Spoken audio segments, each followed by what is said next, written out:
every so often, West Ham get linked with a player, and I think, oh, come on, please, please, let this one be true. And the name of this player is Jeremie Frimpong.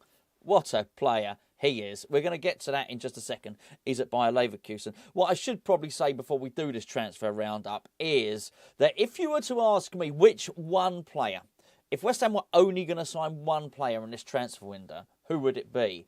I would suspect it would actually be Max Kilman. That's who I think it would be. I hope that's not the case. Not that I've got anything against Kilman. Bring him in, by all means. I think that's a really smart thing to do. But I do think if David Moyes was told you can only have one player, I think my point is I think he'd choose a central defender. I really do. I really do. And that's not for me to get at Moyes or dig Moyes out.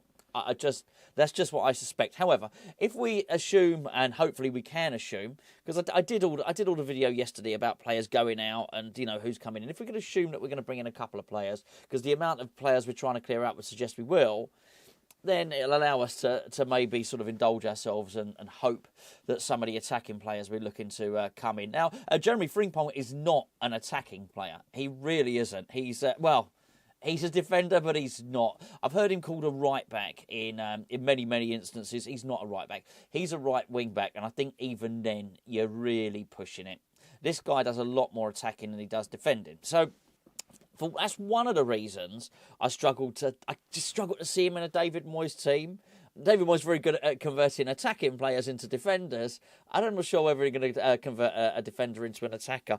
He plays right wing back. Let's be fair, it would not be beyond the realms of possibility for David Moyes to try and turn him into a left winger. That's pure guess and pure speculation. So I think, first of all, let's deal with... There's a couple of reasons why we wouldn't get him and a couple of reasons why we would. So that's one of the reasons why. It just doesn't look like a David Moyes player. Small, short, skillful. Can't really defend too well by the looks of things. And I think Bayer Leverkusen play on the front foot to such an extent that they don't spend an awful lot of time defending, truth be known. So I'm not sure he suits the style. The second thing is they are absolutely caning it in the Bundesliga. They sit 4 points at the moment ahead of Bayern Munich. They've been at the top all season. Munich have got a game in hand, but they show no signs of relenting. And when you actually look at their team, and we've been linked with so many of their players, I think I've seen highlights of them, probably more than any other team I can think of this season, because honestly, we've been linked with so many of them.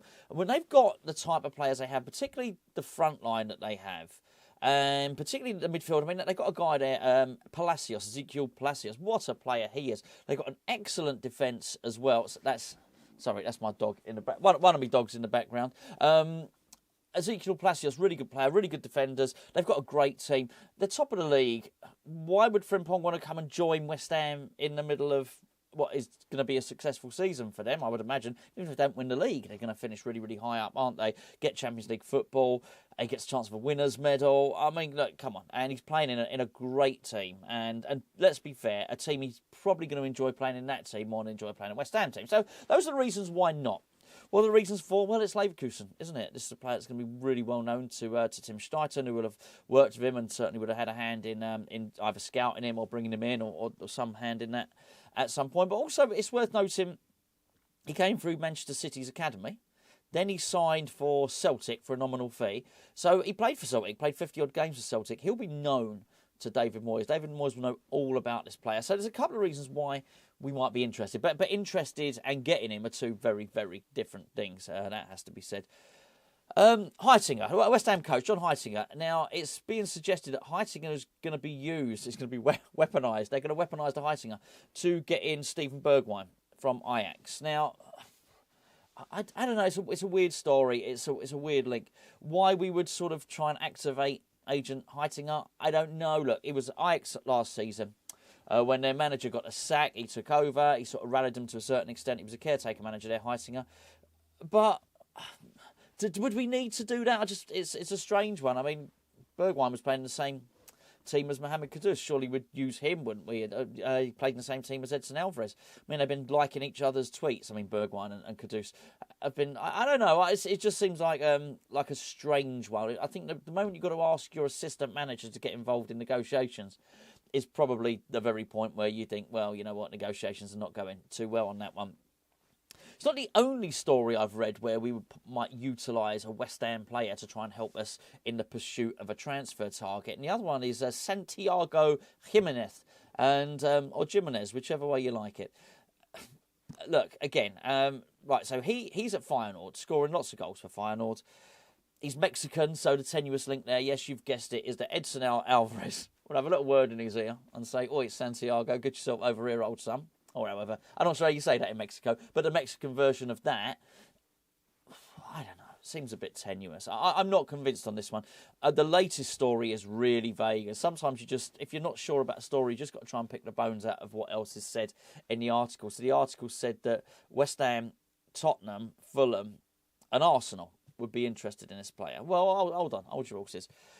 If as rumoured this player's going to cost £30-odd million, right, or 30 to 40, Fulham aren't going to be able to afford him, I think. Are we seriously suggesting that Arsenal are going to buy this player? I can't see it. He does not look like an Arsenal player, certainly doesn't. Big old burly target man.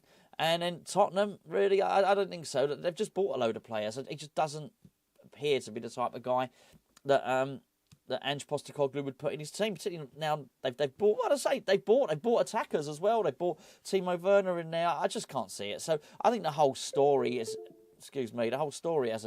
How's my computer restarting? Naughty computer. I'm not sure why we would, why we'd go and bid for this player. I don't think Arsenal would, I don't think Spurs would. I think the whole story is a load of old nonsense. Let's just deal with the Ben Johnson thing again because, okay, so the rumour is that Leeds want him on loan. I can't understand the whole loan deal because I just don't know why West Ham would do that unless he got a hefty old loan fee. The link with Southampton was better because it meant if Southampton were going to take Ben Johnson, then maybe, just maybe, that might be a chance for us to go and get Kyle Walker-Peters. And I think the moment Southampton don't take him, it probably indicates they're going to keep Kyle Walker-Peters. If they keep Kyle Walker-Peters, it certainly means we ain't getting Kyle Walker-Peters. So there you go. Serhou Guirassy, who of course he's taken another Bundesliga player, taking the Bundesliga by storm. His stats were matching Harry Kane's up until the point where obviously he went off to the African Cup of Nations. Harry Kane's carried on playing well for Bayern Munich, but up until the point that he left, there was nothing between them. Apparently, Manchester United have stolen a march on us. I don't know how true that is, really. Maybe they are. They've got to sort their recruitment strategy out. I think they've got a striker there. I think Højlund's a good striker. Looks a good striker to me. I'm not just saying it because he scored that screamer last night. If you look at the preview, I said it before, he played against us, actually. I think he's a good striker. I think it's the rest of the team that's the problem for Manchester United. But anyway, West Ham's still interested in, apparently. Just finally, Conor Gallagher. No interest in Conor. Actually, it's not finally. I'll have one more word before I depart. Conor Gallagher, I just don't think so. I just don't see it being there. I think it's rehashed and it's an old story. Not really sure what's going to go on there. I think everybody's expecting Chelsea's form to pick up, but you just don't know. They're a funny old club really at the moment. Just finally on Jesse Lingard, and I often say I won't say anything about Jesse Lingard anymore but this is not really with a view to him coming to West Ham, because he's not coming to West Ham, and that's good. So I feel like liberated that I can almost speak about him. Okay, so he's sacked his agents, apparently, and now he wants to take football seriously. It's weird. I've got to say that I find the whole thing really, really weird. It's like the whole thing has been a surprise to him, and only now he's come to the realisation. And I think it's a massive shame for any footballer when they let outside influences, and I don't think Jesse can just blame it all on his agents and whatnot. I think he got too distracted. I think he got too distracted by social media. I think he got too distracted by his own hype. And maybe, just maybe, he got too distracted by his own clothing range and all that type of thing. Ultimately, these people are footballers. And I think once I think any athlete, whether it's a footballer, a tennis player, a boxer, I think when you take years out and you try and come back, it ain't going to be easy. And I said this at the time. I said it when he was at West Ham. This could well be the best point in Jesse Lingard's career.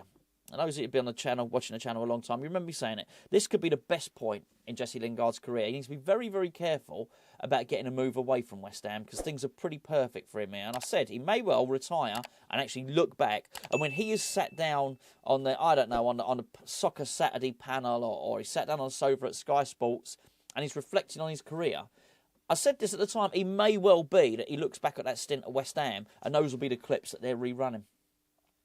And he let it slip away. He really did. He's let his career slip away.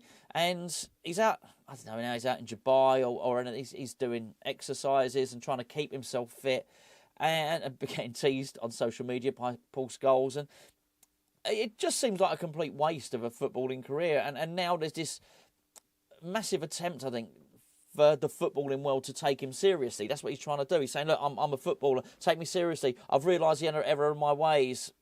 And all this stuff, but that guy has been available on a free since the start of this season, and nobody's offered him a job. I think that's quite telling, isn't it?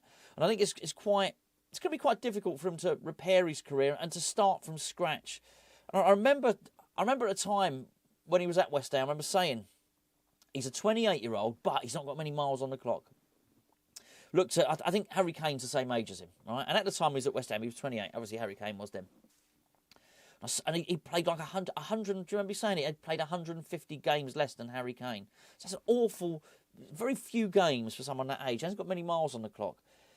And that was a really good time. And so actually he could have been someone that had a really long career and went from 28 and played until 36, 37 and still had a big chunk of his career. And I just think what's he done now? You know, he's clearly going to be in his 30s now, and it's not really played since then. He played a little bit at Nottingham Forest, but they realised the error of their ways, didn't they? Then he wasn't even in the team at Nottingham Forest to come to the end. So, yeah, a bit of a weird situation with Jesse Lingard. Anyway, I was going to say that might be the final words on him. It might not. He might resurface again. But I think rather than him resurfacing and being in the news for footballing reasons, there's sort of his attempts in social media to try and keep himself relevant. I think that's the point. And I just look at him still posting on social media, and I think, mate, it was this stuff that got you in this mess. It was this stuff that took your eye off the ball when you really should have been playing football. And he had a real opportunity. David Moyes would have built the team, would have taken Jesse Lingard, would have spent his budget on Jesse Lingard, and would have built the team around Jesse Lingard. He absolutely would have done. I mean, you can't say any more. And he would have still been in now because Moyes is still there now. And I just find, yeah, you know what?